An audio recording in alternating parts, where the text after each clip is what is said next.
Maaga pa nga lang sa mga oras na yan, abay pinagpapawisan na ako.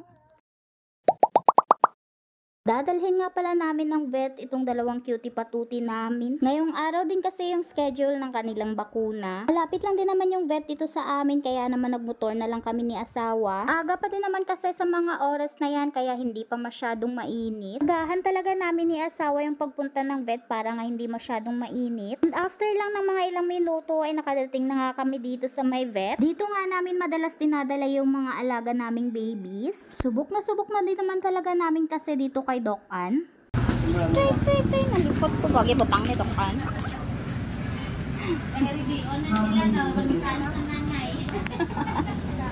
Noon pa man ay dito na nga namin dinadala yung aming mga alagang doggy. Dahil bukod nga sa napakagaling na vet itong si Doc Ann, abay napakabait din.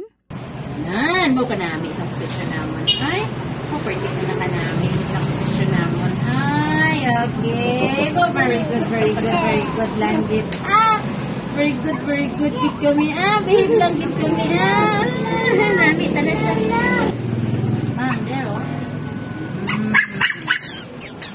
Nanyo naman mga mare, hindi talaga umiiyak yung dalawang patuti ko kahit na tinuturo ka na ni Doc. Napaka-behave lang talaga nila mga mare habang tinutusukan. And after nga namin dun sa may vet mga mare, sumaglit na nga muna kami dun sa may minute burger. Gutom na din kasi kami mga mare sa mga oras na yan at parang kasarap nga mag-burger. At pagkadating nga namin ng bahay ay nilantakan ko na nga agad. Tingnan nyo naman talaga itong in-order ni asawa mga mare at dalawa lang nga kami kakain nito. Dahil may ginagawa pa nga si asawa sa mga oras na yan, kaya ako na nga yung nauna. Hindi na nga kami kumain ng kanin dyan mga mare at eto nga lang yung burger yung kinain namin ni asawa. Hali na din kasi sa mga oras na yan at hindi nga ako nakapagluto. Dalawa lang din naman kasi kami ni asawa yung nandito sa bahay ngayon. May mga pasok din kasi ng school yung mga bata sa mga oras na yan. Kaya ayan, at itong burger lang talaga yung naging lunch namin ni asawa. Natapos nga pala ni asawa dyan yung pagkikiskis at pagpipintura ng top down. Yan nga yung top down mga mare na pina-repair ni asawa. Wala na din kasi namang gamit yan dito sa bahay at naka-junk lang. Para naman mabawas-bawasan yung mga kalat dito sa bahay namin mga mare, kaya ayan at pinaayos nga ni asawa. May buyer na nga napupunta dito mga mare para tingnan nga yung top down, kaya naman pinapaganda at inaayos talaga ni asawa. At ayan na nga kinabukasan mga mare, dumating na nga talaga yung buyer. Unang tingin pa nga lang niya mga mare sa top down na yan ay nagustuhan niya na agad. Wala na nga silang masyadong tanong-tanong pa sa akin mga mare at binigay na nga yung bayad agad sa akin. Konting repair at ayos lang nga yung ginawa ni asawa dyan mga mare at naibenta pa nga namin sa halagang 10 kyaw. Kapag nagpagawa ka nga ngayon ng bagong top down mga mare ay nasa halagang 15 to 16 kyaw nga yung magagastos mo. Swerte na nga nitong nakabili ng top down namin mga mare dahil 10 niya nga lang nabili sa amin yan. At tipid nga din sila mga mare ng mga 5 to 6 kyaw. Siya, yun lang muna.